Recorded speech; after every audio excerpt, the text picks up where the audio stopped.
लड़के का निकाह लड़की की इजाजत के बिना नहीं हो सकता है, इसलिए पहले इस्लाम ने ये पावर, ये अधिकार लड़की को दिया है। लड़के का निकाह होना, जर्जी साहब बैठे हैं, फार्म भर रहे हैं, मेहर वहर सब भर दिया कितना, लेकिन लड़के का निकाह भी नहीं पढ़ा सकते हैं जर्जी साहब। आपको मालूम है ये उसूल है, ये कानून है शरीयत का।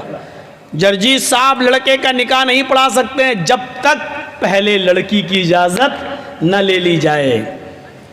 एक वकील होता है, दो गवाह होते हैं। ये वकील और ये दो गवाह लड़की के पास उसके घर पे जाएंगे और उससे पूछेंगे कि फला फला लड़के के साथ इतने इतने रुपए मेहर के इवज़ तुम्हारा निकाह उस लड़के के साथ किया जा रहा है। ये बात चोरी छिपे नहीं, तुमसे आज भी मैं पूछने आया हूं, आज मैं तुम्हारा जवाब सुनना चाहता हूं। ऐसा तो नहीं कि तुम अपने बाप के प्रेशर में आकर इतना बड़ा कदम उठा रही हो कि अपनी जिंदगी किसी के हवाले कर रही हो, या अपनी मां के प्रेशर में या अपने भाई के प्रेशर में आकर ये कदम उठा रही हो। नहीं, आज बताओ, वकील और गवाह के सामने बताओ, क्या वो लड़का तुम्हें पसंद है?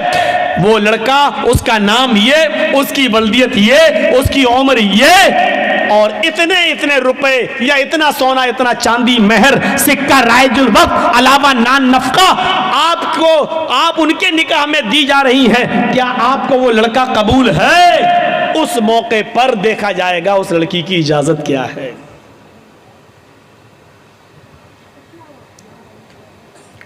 अल्लाह के नबी फरमाते हैं कि अगर वो खामोश रह गई, कुंवारी लड़की, बाकिरा लड़की, अगर वो खामोश रह गई तो यही उसकी इजाजत है। अगर वो खामोश रह गई यही उसकी इजाजत है। यहां पर भी जहालत होती है। मालूम है क्या होती है जहालत? उस लड़की के पास उसकी सहेलियां बैठी रहती हैं, जब ये पूछा जाता है कि तुम्हें उस लड़के के साथ निकाह किया जा रहा है, क्या तुम्हें कबूल है, तो ये तो बेचारी खामोश है, लेकिन उस मौके पर जो उसकी सहेलियां होती हैं उसको बोलती हैं, बोल दो, बोलो हाँ कबूल है, बोलो। और जब तक वकील सुन नहीं लेता है और गवाह सुन नहीं लेता है कि हाँ इसने कहा कि मुझे कबूल है, तब तक वो दस्तखत नहीं कराता है सिग्नेचर। ये गलत है तरीका, निहायत गलत है तरीका। एक बार पूछो जोर से कि फला फला लड़के के साथ इतने इतने रुपए मेहर के बस तुम्हारा निकाह उसके साथ किया जा रहा है, क्या तुम्हें वो लड़का कबूल है?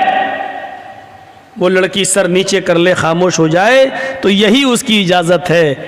इज़्नुहा सिमातुहा, उसकी खामोशी ही उसकी इजाजत है बस। और वहीं से उसके दस्तखत करवा लो। चलो नहीं बोलेगी कोई बात नहीं, चलो साइन करो। अगर लड़की ने साइन कर दिए ये उसकी इजाजत हो गई।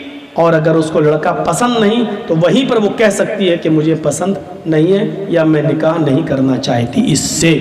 फिर उस लड़के का निकाह किसी भी कीमत पर नहीं होगा। लड़के का निकाह लड़की की इजाजत के बिना नहीं हो सकता है, इसलिए पहले इस्लाम ने ये पावर, ये अधिकार लड़की को दिया है। बारात लेके तुम पहुंच भी गए, तुम्हारे साथ 400 पेटू भी पहुंचे हुए हैं जो लड़की वाले के यहाँ खाने के लिए भूखे भेड़ियों की तरह पहले पहुंचे हुए हैं। और निकाह से पहले नाश्ते का दौर चलता है, और नाश्ते के दौर नजर रखी जाती है कि बाद में जिंदगी भर लड़की के बाप को ताने मारे जाएंगे अगर एक भी मिठाई में कुछ गड़बड़ी पैदा हो गई तो। तेरे बाप ने यही बारात में खिलाया था।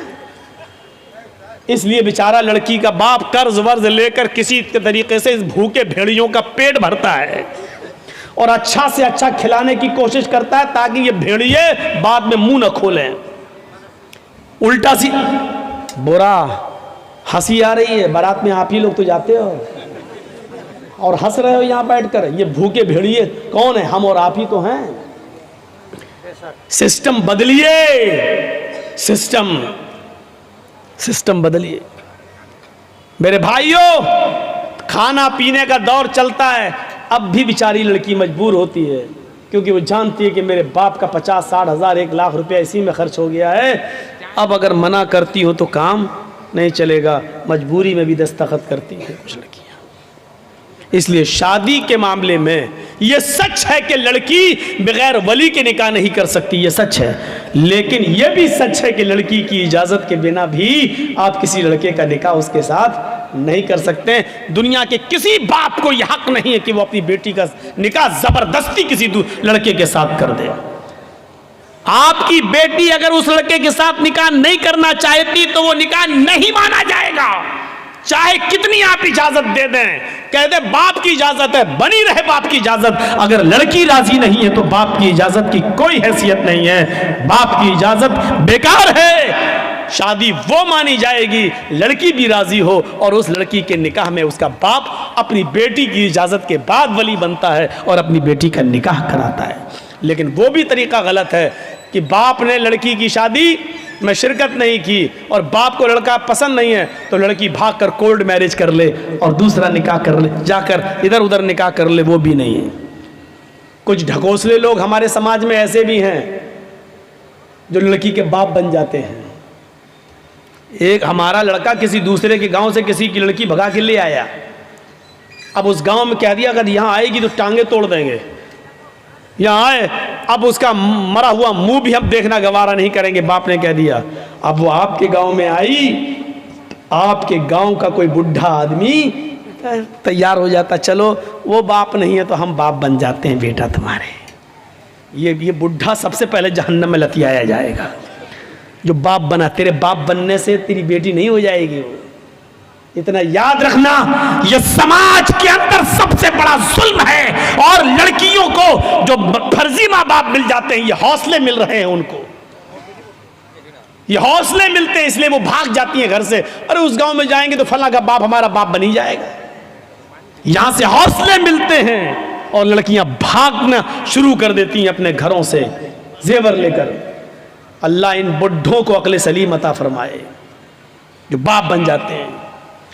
सुन लीजिए, तुम्हारे बाप बनने से वो बाप नहीं मानी, तुम बाप नहीं माने जाओगे, वो तुम्हारी बेटियां नहीं होंगी। माँ हुन्ना उम्महातुहुम इन उम्महातिहिम इल्लल्लाहि वलदनाहुम, तुम्हारी माएँ तो वही होंगी जिन्होंने तुम्हें अपने पेट से पैदा किया है। तुम्हारी बेटियां वही कहलाएंगी जो तुम्हारे नुत्फे से पैदा हुई हैं। हाँ याद रखना, किसी गैर की बेटी जो भाग कर आई है वो तुम्हारी बेटी कहलाने से बेटी नहीं हो जाएगी।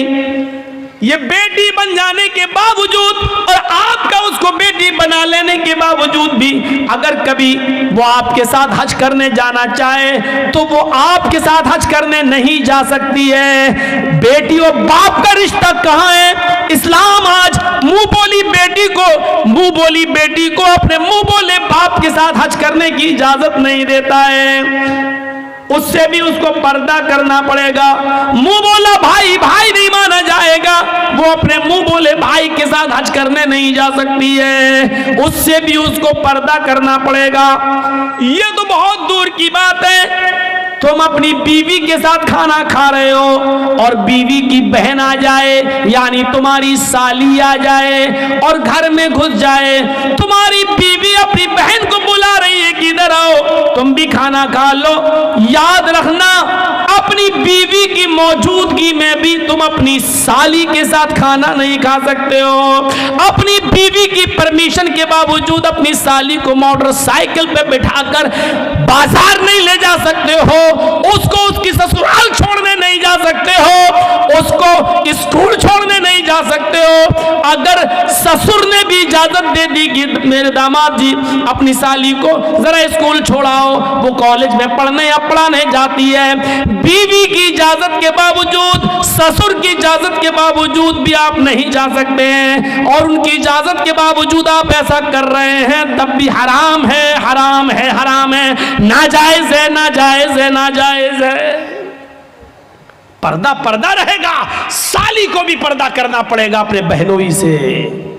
यहां तो सालियां सबसे ज्यादा बहनोइयों से मजाक करती हैं।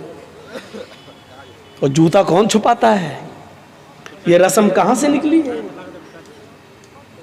बात थोड़ी सी घूम गई और इधर निकल गई। तो मैं कहना ये चाह रहा था मेरे भाइयों, एक तरफ ये चीज है कि शूद्र की बेटी अगर ब्राह्मण को पसंद आ जाए तो शूद्र को देना पड़ेगी, लेकिन ब्राह्मण को, शूद्र की बेटी पसंद आ जाए तो, और शूद्र को पसंद आ जाए तो राजा को चाहिए कि उसकी आंख फोड़ दे। ये जुल्म, ये सितम देखिए, ये जुल्म और ये सितम। आसानियां पैदा करो निकाह के अंदर, ताकि लोग जिनके घरों में बेटियां बैठी हुई हैं उनके निकाह हो जाएं। आज एक मोटरसाइकिल नहीं है देने के लिए, इसलिए उसकी उम्र बढ़ती जा रही है। इस लड़की की उम्र इतनी बढ़ रही है कि उसकी दूसरी बेटी भी शादी के लायक हो गई है, लेकिन अभी बड़ी बेटी का निकाह नहीं हुआ है, तब तक दूसरी बेटी जवान हो गई है, उसको भी एक मोटरसाइकिल चाहिए दामाद को देने के। क्या समाज इसका जिम्मेदार नहीं है? हर गांव में एक मदरसा चला लेते हो, हर गांव में मस्जिदें बना लेते हो, उसकी कमेटियां बन जाती हैं। क्या गांव में ऐसी जवान बेटियां नहीं बैठी हुई हैं जिनकी उम्रें बढ़ती जा रही हैं और जहेज न होने की वजह से मेरे प्यारे साथियों उनके निकाह नहीं हो रहे हैं? समाज यहाँ कहाँ चला जाता है? यहाँ समाज क्यों सोता है? उन गरीब लड़कियों की शादी का इंतजाम समाज के पास क्यों नहीं है? उनका घर बसाने का इंतजाम क्यों नहीं है?